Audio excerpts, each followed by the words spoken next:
Welcome back to Old Coin Adventures.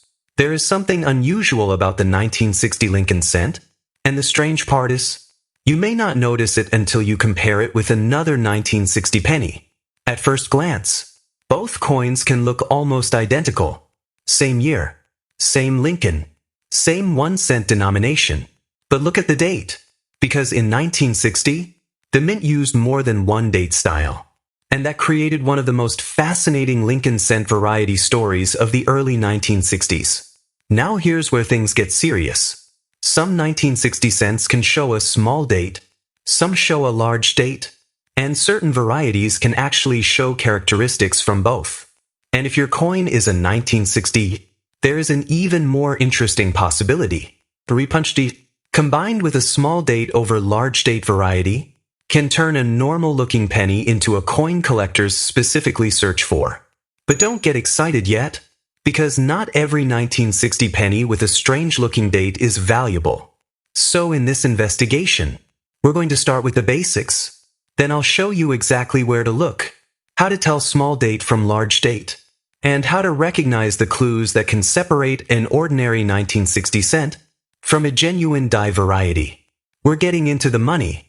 I'll show you documented auction results, explain why condition can completely change the price, and tell you what to do if your coin appears to match one of the recognized varieties. So take your 1960 Lincoln cent, put it under a good light, and don't look at the whole coin. Look at the date, because in this case, the date may be hiding the biggest clue.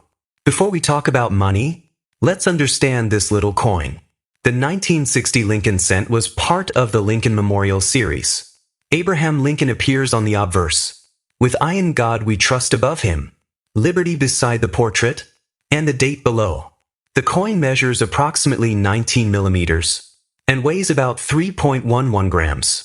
Its composition is approximately 95% copper, with tin and zinc making up the remainder. Now turn your attention to the date.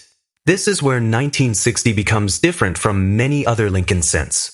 There were small date and large date versions, and collectors can find both styles among 1960 Lincoln cents. So don't just look at the first digit, look at the entire date.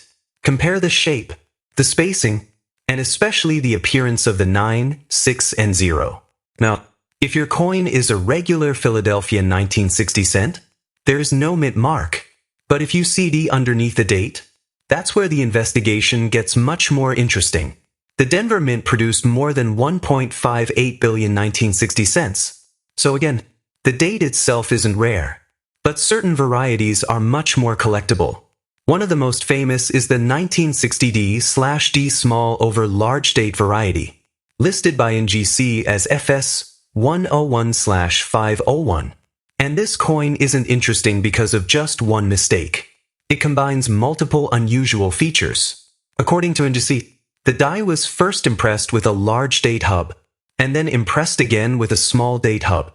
The result can show doubling within the date, particularly around the 960. And then there's the mint mark. The D was also repunched, with the earlier impression position significantly lower. That's why varieties like this are so fascinating. But here's the warning. Don't confuse damage with doubling. A scratch date, a flattened digit, or a damaged mint mark doesn't automatically make the coin rare. You need to see characteristics that match a documented variety. So take your 1960 cent and examine the date under magnification. Then check the mint mark. If it's a 1960, look very carefully around the D. Is there evidence of another D impression? Does the date show characteristics consistent with the small over large date variety? If something looks promising, don't clean it. Don't polish it. Don't scratch around the mint mark. Leave the coin exactly as you found it. Because now, we're no longer asking, is this an old penny? We're asking, did the mint leave behind a recognizable variety? And that's the question that takes us to part 2. Because if the answer is yes, the value story gets very interesting. Now, let's talk about the number everyone wants to hear. How much can a 1960 Lincoln cent actually be worth? First, this is where the 1960 D/D small over large date becomes interesting. A documented example graded MS66 by PCGS brought an auction price of $4,025. That sale took place through Heritage Auctions on July 30th, 2008. Another 1960D/D example, graded MS67, sold for $748 at Stack's Bowers in November 2011. And notice something important. The higher grade example didn't simply become valuable because it said 1960. It was valuable because collectors recognized the specific variety and because the coin was in exceptional condition. That's why you should never look at a coin and immediately say, "This is a $4,000 penny." Instead, say, "Could this match a variety that has brought serious money?"